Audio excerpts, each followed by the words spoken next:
তুই মরিলে কান্দিবে কয়জন মরে মন, তুই মরিলে কান্দিবে কয়জন, তুই মরিলে কান্দিবে কয়জন ওরে মন, তুই মরিলে কান্দিবে কয়জন। যখন আন্ধার ঘরে শোয়াইবে মাটির দেহ মাটি খাবে, একদিন তোরে ভুলবে আপনজন,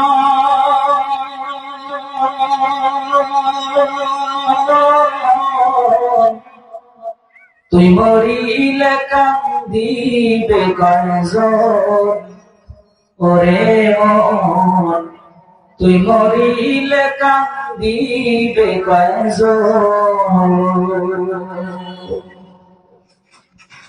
যেদিন তোর হইবে মরণ এই দেহে পরাইবে কাফন, যেই দিন তোর হইবে মরণ এই দেহে পরাইবে কাফন, সাদের দেহ মাটি খাবে, সাদের দেহ মাটি খাবে, একদিন তোরে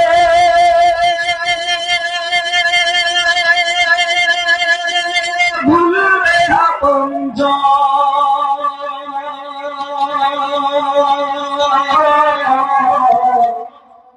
তুই মরিলে কান্দিবে কয়জন ওরে মন, তুই মরিলে কান্দিবে কয়জন ওরে মন, তুই মরিলে কান্দিবে কয়জন।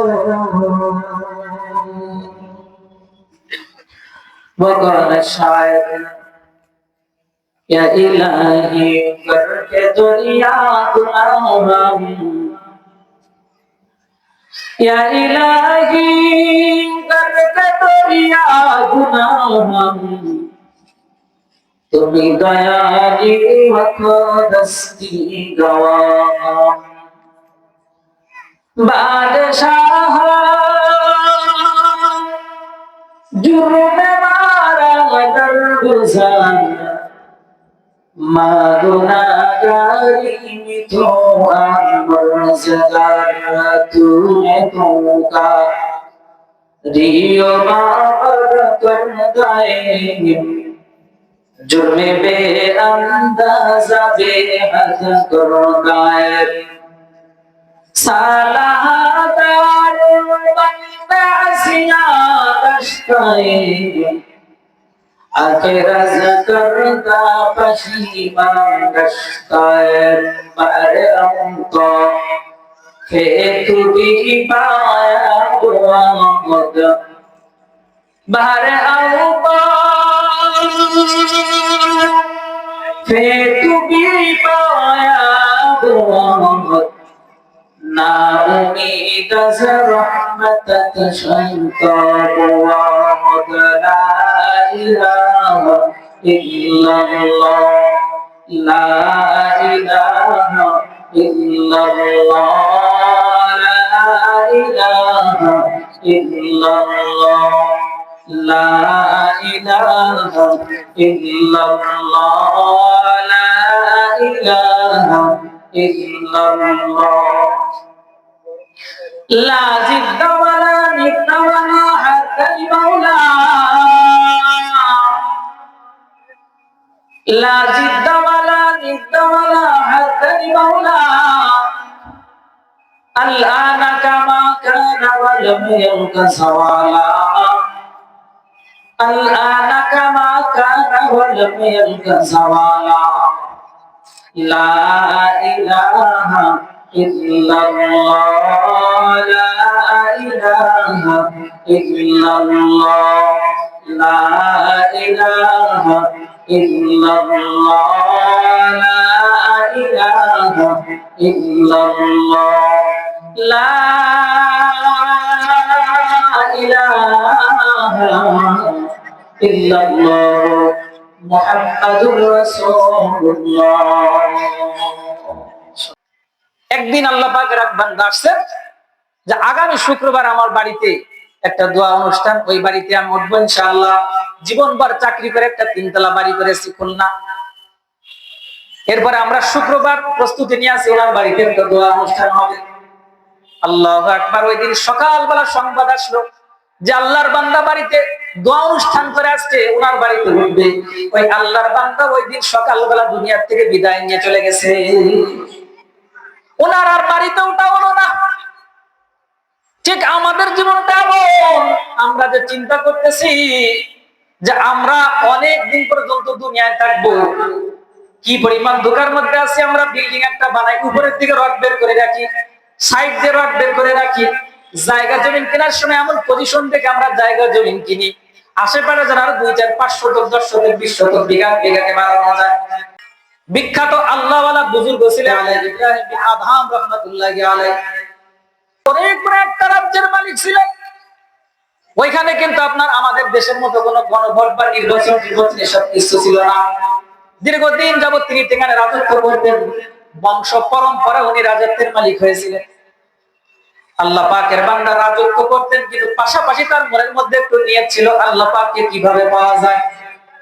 নানান ভাবে তিনি চিন্তা করতেন কিভাবে আল্লাহ পাককে পাওয়া যায়। এইভাবে তিনি একদিন আল্লাহর বান্দা ইব্রাহিম বিন আদহাম রাহমাতুল্লাহ আলাইহি, উনি ওনার ঘরের মধ্যে আছেন, অবস্থান করতেছেন। হঠাৎ করে উনি ওনার রাজপ্রাসাদের ছাদের মধ্যে খটখট খটখট করে আওয়াজ শুনতে পাইলেন। এক পর্যায়ে তিনি বললেন, দেখো তো কোন ব্যক্তি আমার ছাদের উপরে আওয়াজ করে। আল্লাহ পাকের বান্দা উপর থেকে একজন লোককে ধরে এনে বললেন যে এই লোকটা ছাদে আওয়াজ করে, বলে তুমি এখানে ছাদে কেন আওয়াজ করো? তখন তিনি বললেন, বাদশা নামদার, আমার একটা উট হারায় গেছে, উটটা খুঁজবার জন্য আমি এখানে এসেছি। ইব্রাহিম বিন আদহাম রাহমাতুল্লাহ আলাইহি বললেন, রাজপ্রাসাদে কখনো 3 তলার ছাদের উপরে কখনো উট পাওয়া যায় না।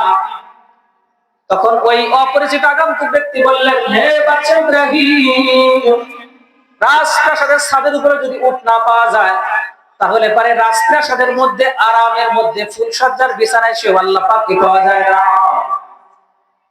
চিন্তায় পড়ে গেলেন, পেরেশানিতে পড়ে গেলেন। রাজপ্রাসাদে বসে আছেন, এমন সময় একজন আল্লাহ পাকের বান্দা, যাকে দেখে চেনা যায় না, মনে হচ্ছে দূর থেকে আসছে, ইব্রাহিম বিন আদহাম রাহমাতুল্লাহ আলাইহিকে উদ্দেশ্য করে বলে, ইব্রাহিম, আমি তোমার এই মুসাফিরখানায় কয়েকদিন থাকতে চাই। হযরত ইব্রাহিম বিন আদহাম রাহমাতুল্লাহ আলাইহি বললেন, হে পাগলা, এটা তো মুসাফিরখানা না, এটা তো হলো রাজপ্রাসাদ। পাগলা বলে যে না, এটা মুসাফিরখানা। আর ইব্রাহিম বিন আদহাম বলে যে না, এটা হলো রাজপ্রাসাদ। এক পর্যায়ে ইব্রাহিম বলে, তোমার কাছে কোনো প্রমাণ থাকলে আমার কাছে পেশ করো। পাগলা তখন প্রমাণ দিয়ে বলে, এটা যে একটা মুসাফিরখানা তার বাস্তব প্রমাণ হলো যে এই জায়গায় যে আপনি বসে আছেন, আপনার পূর্বে এখানে রাজা ছিল কে? আপনার পূর্বে বাদশা ছিল কে? বলে আমার পিতা। বলে তার পূর্বে কে ছিল? বলে তার পিতা। তার পূর্বে কে ছিল? বলে তার পিতা, তার পিতা, তার পিতা। পাগলা এবার বলে, ইব্রাহিম, এবার তুমি আমাকে একটু মুসাফিরখানার সংজ্ঞা দাও। মুসাফিরখানা কাকে বলা হয়? ইব্রাহিম বিন আদহাম রাহমাতুল্লাহ আলাইহি বললেন, মুসাফিরখানাতে এমন একটা জায়গাকে বলা হয় যেই জায়গায় কোন মানুষ স্থায়ীভাবে বসবাস করে না, একজন যায় একজন আসে, একজন যায় একজন আসে। পাগলা বলে, তাই যদি হয়ে থাকে, আপনার পূর্বে ছিল আপনার পিতা, তার পূর্বে তার পিতা, তার পূর্বে তার পিতা, তার পূর্বে তার পিতা, এইভাবে করতে করতে আপনি পেয়েছেন, আপনার পরে আপনার সন্তান, তারপরে তার সন্তান, তারপরে তার সন্তান। এইভাবে একদিন দেখা যাবে আপনার এই রাজপ্রাসাদে আপনি থাকবেন না, আপনার পরবর্তী বংশধররা পর্যায়ক্রমে আসতে থাকবে। সুতরাং এই জায়গাটা চিরস্থায়ী থাকবার জায়গা না। আর যেই জায়গায় স্থায়ী ভাবে কেউ থাকতে পারে না, ওইটা কখনো কোনোদিন স্থায়ী জায়গা হতে পারে না। ওইটার নাম হলো মুসাফিরখানা। কয়েকদিন আগে বাংলাদেশের মধ্যে একজন সরকার, আবুল সরকার, নামটা কি সুন্দর নাম। মা বাপ হয়তো বড় আদর করে যত্ন করে মুসলমানের নামের সাথে নাম রেখেছিলেন, কিন্তু আল্লাহ পাকের বান্দা শয়তানের প্ররোচনায় পড়ে শয়তান মাথার মধ্যে এমন ভাবে তার সবকিছুকে ঘিরুটাকে ঘুলায় দিয়েছে। স্বয়ং দুনিয়ার মানুষ বহুত কিছু নিয়ে কথা থাকতে পারে, কোরআনের আয়াত নিয়ে কথা থাকতে পারে, সুন্নাত নিয়ে কথা থাকতে পারে, অন্যান্য মাসলা মাসাইল নিয়ে কথা থাকতে পারে, নামাজ কয় রাকাত কত ওয়াক্ত নিয়ে এই নিয়ে মতবিরোধ থাকতে পারে, আল্লাহু আকবার বলে হাত উঁচু হবে কি হবে না এই নিয়ে মতবিরোধ থাকতে পারে, মানুষের আমিন জোরে নিয়ে মতবিরোধ থাকতে পারে, বহুত কিছু নিয়ে মতবিরোধ থাকতে পারে।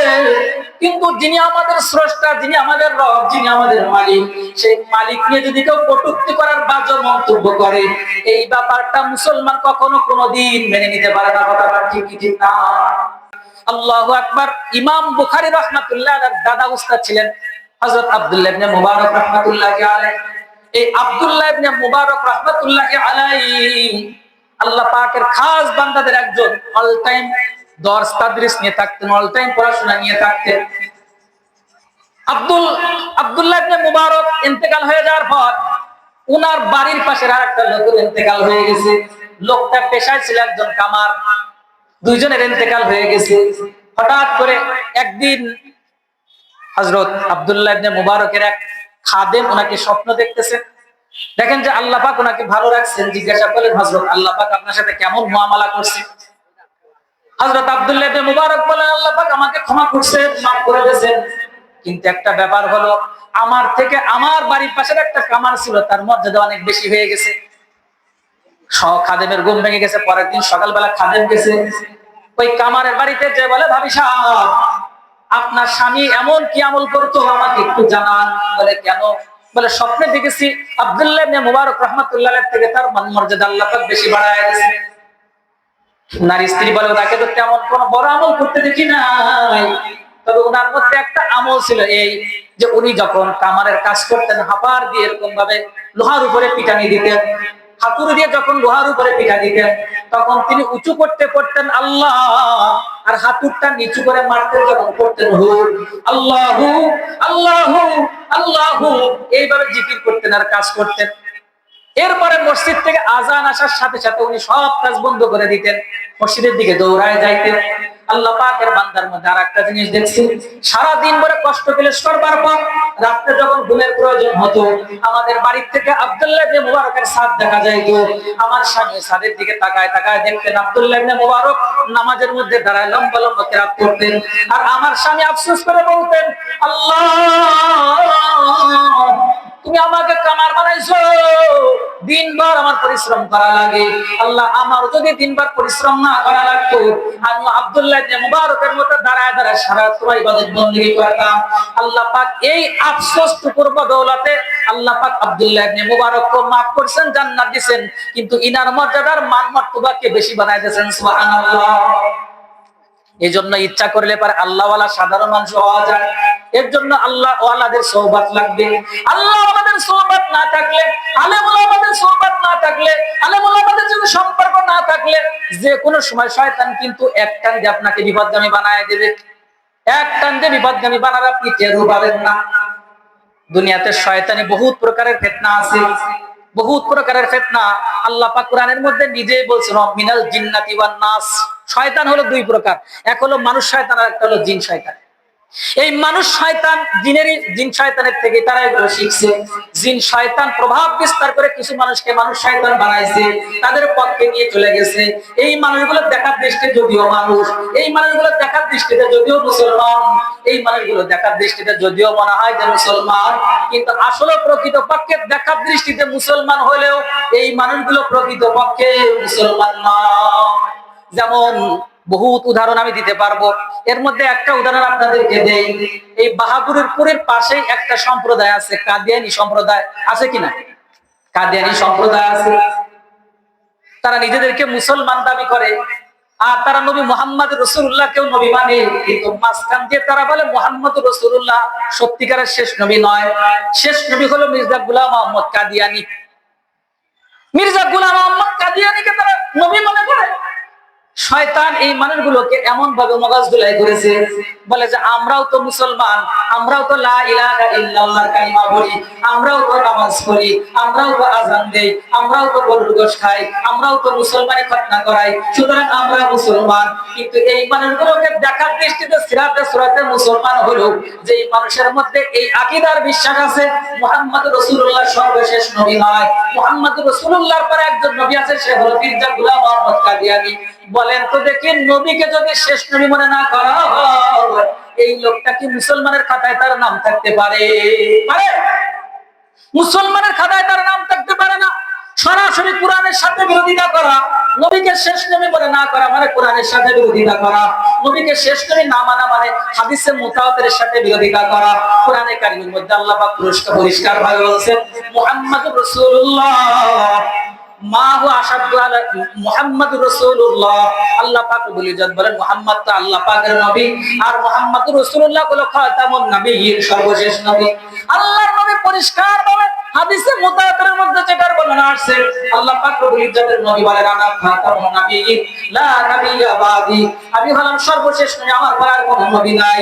সুতরাং যে কোরআনের এই আয়াতকে অস্বীকার করে আর যারা কোরআনের এই আয়াতের পাশাপাশি হাদিসে মুতাওয়াতিরকে অস্বীকার করে, এই মানুষগুলো যদিও নামাজি, এই মানুষগুলো যদিও লা ইলাহা ইল্লাল্লাহর কালিমা বলে, এই মানুষগুলো যদিও গরুর গোশত খায়, তারপর আমরা তাদেরকে কোনোভাবে মুসলমান হিসেবে স্বীকৃতি দিতে পারি না।